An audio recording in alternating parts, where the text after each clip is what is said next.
What you doing, Max? I'm giving his accountant our details for new customers.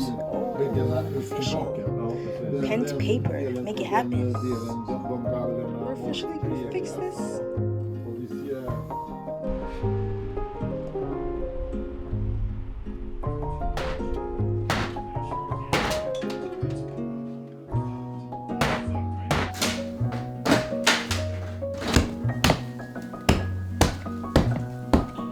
Wow. Hold on, let me see how big it is now.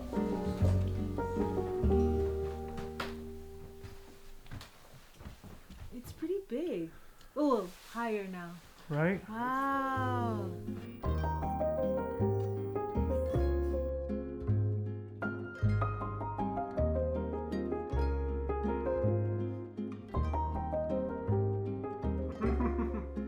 Yeah, do you have anything in your teeth? I'm so glad that you don't laugh like this.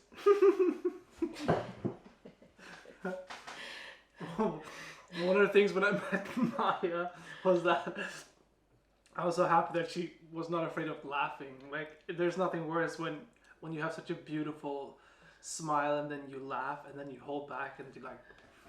That's how I felt with you. Like, cause like, you're such... I say this to him all the time. Max has big old teeth. Like, ha ha ha. Big teeth or big old teeth? Big mouth? Something about his gums.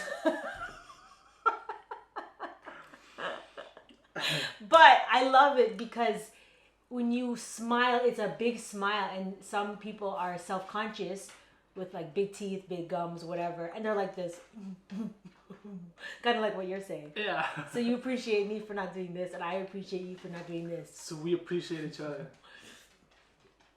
Welcome back to our channel. My name is Max. And I'm Maya. And we are by the computers being very formal. We have plans. We got plans in the making. Yeah. And we're excited, a little bit scared. I am. I'm not going to speak for you, but... I'm excited. Yeah, me too. So we renovated our home, like a gut of our kitchen living room. It wasn't a whole home makeover. It was a living space makeover. Yeah. Because the ceiling was low. It just wasn't as cute as she could have been. It was cute, I think, but it was not our vision. It was not what we... No, when we bought it, it was always like, we're going to raise a roof. Yeah. Raise a roof. But we didn't touch our bathroom or our bedroom. Since you guys know, we live under very like small, in small spaces, I'd say. I think we're sharing below the average square meters in terms of a house. I'm sorry, in a home. Yeah, because most people live like this if you live in like an apartment. Yes, exactly. Apartment size. So we have like an apartment size home, I would say, on the countryside. And on countryside, I think the norm is to have a big home, which has not really been our goal. It's worked for us. I would lie if I'm like, if I have had this need for a bigger home the whole time. I think, but it's taught us so much to like live in these small spaces, more minimalistically, I think. Yeah, it's funny because you use the word minimal. But yeah, but I'm using that word with caution because I know we're not minimalists. No. But we are compromising in the space that we have. And what I mean with that is that we like bare essentials, maybe not bare essentials, but I don't know what the term is. I get where you're going with it. Yeah. Because we're not minimalist because we have stuff. Yeah. We just don't have as much stuff as if we had a bigger home, which is about to change. change. Which brings us to this conversation. Okay, so I always had this vision of building a home, another home here, because we have so much land, and I'm like, another home would be perfect right there. You were more in the world of, this home is too small, I want to make it bigger. Yeah. And I was like, nah, leave this home alone, build another home. So we had been on different pages, knowing that we need more space, but how we saw that space. Exactly. Just to explain my point of view was that I wanted to, I feel like there's this, I want to maximize the space under the same roof. And what I mean with that is that I work in our other home, like on the same property, and I feel like I'm constantly like detaching myself every time I need to sit down by the computer and do work and stuff. Yeah, it's like he works in a garage, and he doesn't want to go to the garage anymore. He just wants to stay in his home. Yeah, and it's like, if I've always had this fear, like if there's two homes that's small, it's like you can do one thing in this home and then you have to go to the other home to get the other thing. Whereas I would like to have everything under the same roof, basically. And then for me, I wanted to build a new home that has everything you could possibly want under one roof and make this into the guest house. Yeah. That's what I want. Yeah. And so the compromise for now Compromise. is, yeah. I think it's a conclusion. We came to a really good conclusion, no? Call it what you want. You call it a compromise. Yeah, because I want to build my home over there. Okay, yeah. So now we're getting his extension because we're building the home out, but we're kind of getting another home because the way we're building this home out is going to be like 2 homes in one. Yeah, we have like a multi-solution for just whatever. Like there's multiple outcomes of the renovation basically, or the goal. Yeah, so for the last couple of weeks, Max and I have been planning and ideating what does this extension look like. We talked about just extending this home on the back. And then when I looked into Photoshop and I started like playing around with photos, it didn't work. Like, let me just give you a little input there, because me and Maya are very, very different, and I'm very eager. Like if you give me a task, I would say I'm very go to a fault at times, but also it's a very good strength to be able to get things done. So I get on call with the contractors, the municipality, get the permits in place. Like I do all of that right away without even think. And then I sometimes like hold Maya accountable for like not being the same, like as efficient as I am. And then I actually just pause and listen to Maya when she's like, wait a minute, we don't even know how it would look like. So you pull it out on Photoshop and actually make like a sketch. And I'm like, wait a minute, this doesn't work. Doesn't look. So I think that way was a good way for us to see how we complete each other and how we have to like reimagine our vision and I need to pause. And then I went on Pinterest looking for home extensions specifically on Swedish countryside homes. Yeah. And then I saw so much inspiration, and then we even have a neighbor whose home had admired, and I didn't even realize that they had done an extension and it's in the world of what we could do to this home. Yeah. We knocked on the door. They were super welcoming. They brought us in, and we just told them we were transparent with our plans and that we've been admiring their house on the outside, and And then they invited you in. Yeah. So then we went in, and they have like a similar setup. It's just different, but similar on the outside. So we're essentially going to turn the kitchen. We have a patio there. We're going to turn that into like a hallway to the extension, and then the home extension. It's going to be like 2 distinct homes attached with like a glass hallway that could serve as a dining room and or greenhouse, indoor hosting. The extension it's not just one additional bedroom. It's like a whole other home. Yeah. Yeah. I think it's going to be exciting. There's a long way there still. I think we're talking very precise, and we know the journey there might change, and we might have to like adapt to whatever the permits that are in place and stuff. But I think the biggest celebration here, the biggest win we've had here, is to come to like an agreement amongst us, but also to have something to dream about. Yeah. Which is something that I would like to touch on, is that for me, like, there's something I need to explain about myself, and it's that I have had a very difficult time picturing my life long term, and that sounds very, I don't know how it sounds like, but like, or if you can relate to it, but it's like I've done my whole life, like very short thought, just an idea, like I've never bought a good bed in my whole life, because I never thought that why would you invest in something that can be good for you for 20 years. And then having a kid, I wouldn't even say that having a child has changed me immediately. It's really like, it's now, like 3 years in as a father, that I'm starting to find a value in thinking long term. Because like for my business, for instance, like it's very like frustrating to spend hours and hours and not get a single dime, get a single pay slip. But if you think of it now, the result of the hours that I put in and seeing the clients that I book prior, that I would have never like been able to pursue that if it wasn't that I found the value in long-term thinking. Just to clarify, for those that are not familiar, Max does wedding videography, and he has to book a year in advance. Yeah. Most weddings are planning the venue, the photographers, the catering a year in advance. Yeah. So now you are forced to think. I mean, long term is even 1 year for some people. Yeah. Some people don't even think it's huge to even like. They just think a few months in advance. advance. It's so scary to think that I'm gonna work. I know what I'm gonna do on the Saturday in June 2025. Right. Like it's crazy. Yeah. But it's also it's also ease. I'm feeling a lot of ease in that too, which brings me back to this conversation that we're having now. Is that it's been hard for me to get here because I constantly think like, what is this the right choice? What if we put our money somewhere else? What if we? But I love it here, and I really do. And the reason I love it is because I see a future, and I see the benefits for not now per se, maybe always, but I see the benefits in a more balanced way for a longer timeline ahead of me.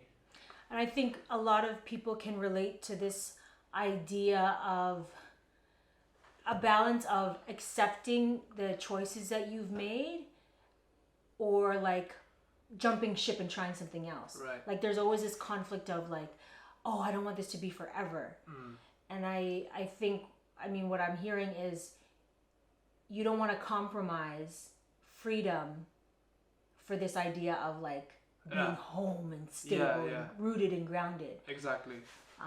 And I guess in my mind, the way that I've been able to kind of be okay with this place is I know I've never done everything forever. Like I was born in Toronto, but then I have traveled all my life. So I just know that this is a chapter.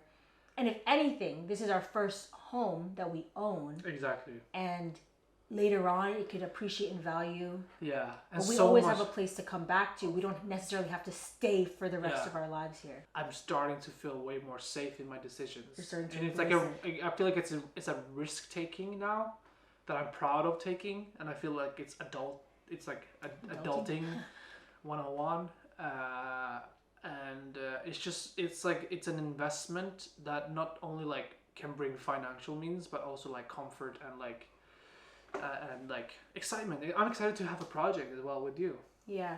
So in our previous video where we talked about putting our home on Airbnb, we still plan to do that. It's just that now we can properly host, because there will be like 2 distinct units that you could close a door and lock it, or you can keep it as one open unit, even though the comments were very like, oh yeah, we should be aware of that. If anyone is trying to stalk us on the countryside, good luck. Like I almost want to be like, kudos if you made it all the way to here, because this type of living is not for the faint of heart. Like this lifestyle will break most people. Most city people. Speaking of the previous videos, there was a lot of, I wouldn't say like backlash, but there was people who were raising concerns and stuff. And would you say, what makes you calm in like the whole, like inviting people to your home and like? I think because I know who I am, I know who God is, and I know where I've stayed. Like I know there are crazies in the world, but you can hopefully get a sense of that in the communication.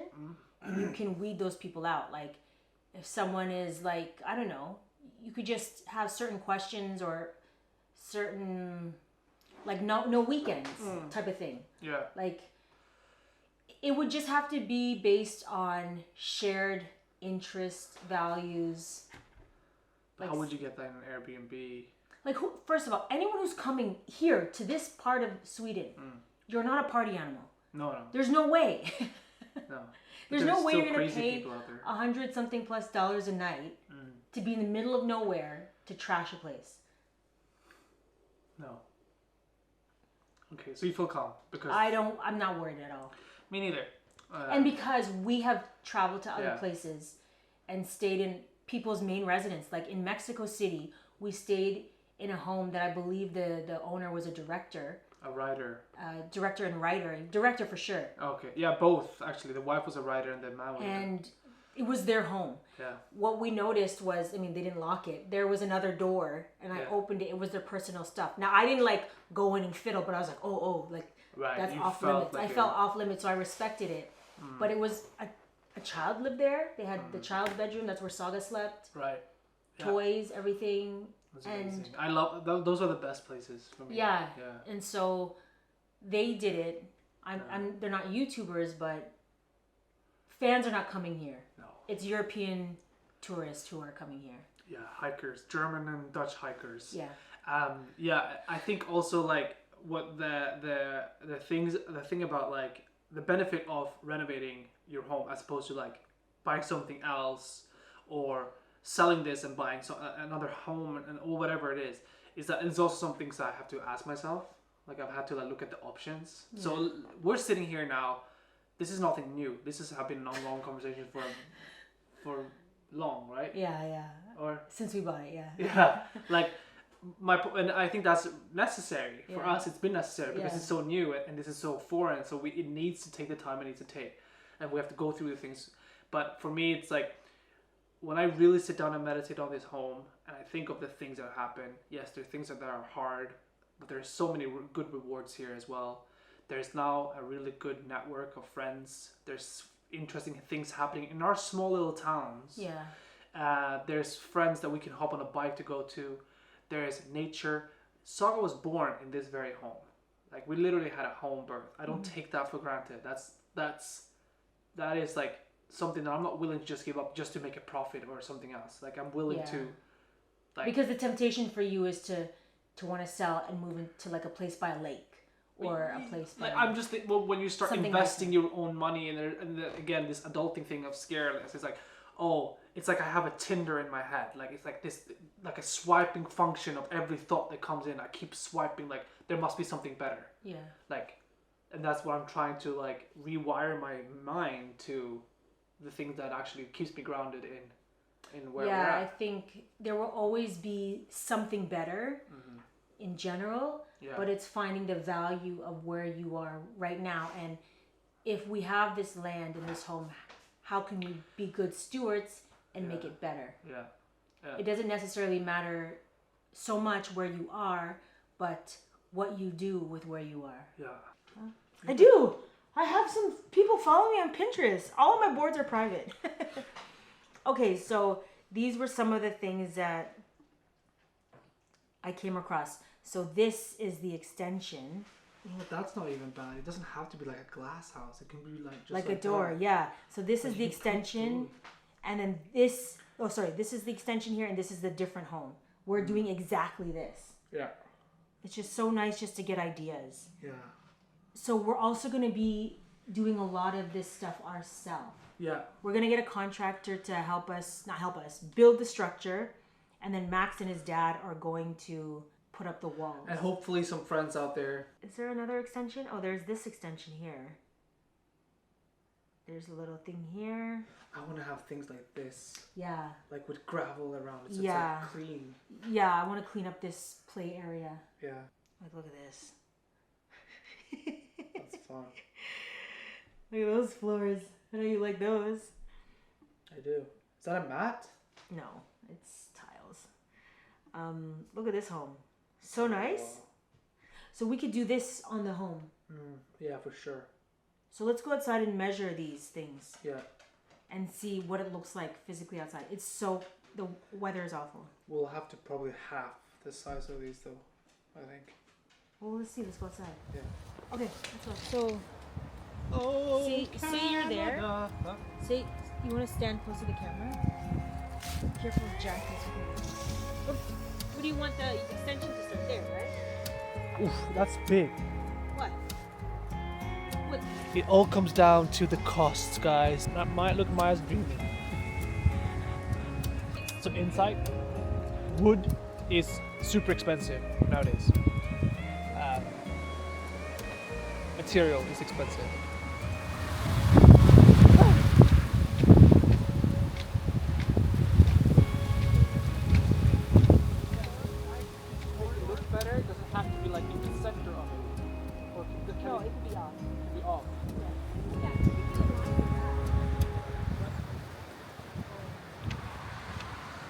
I want you to imagine this, and then you shift it like that. So, like this part, you shift it, and you put it there, and then you have a corridor here. So you extend that corridor, and then house that moves along the facade.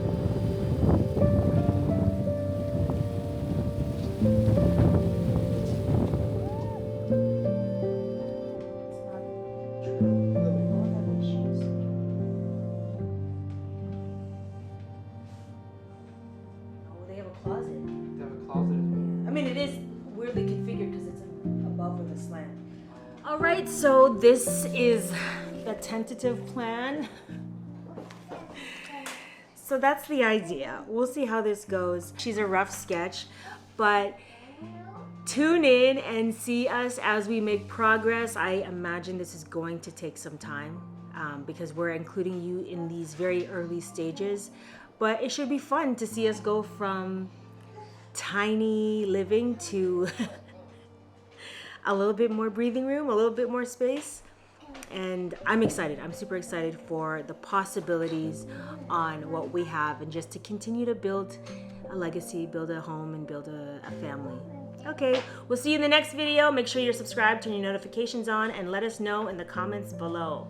Where are you at in your home journey? Are you renting? Are you owning? What are the tips and tricks that you've learned in this process of adulting? See you in the next video.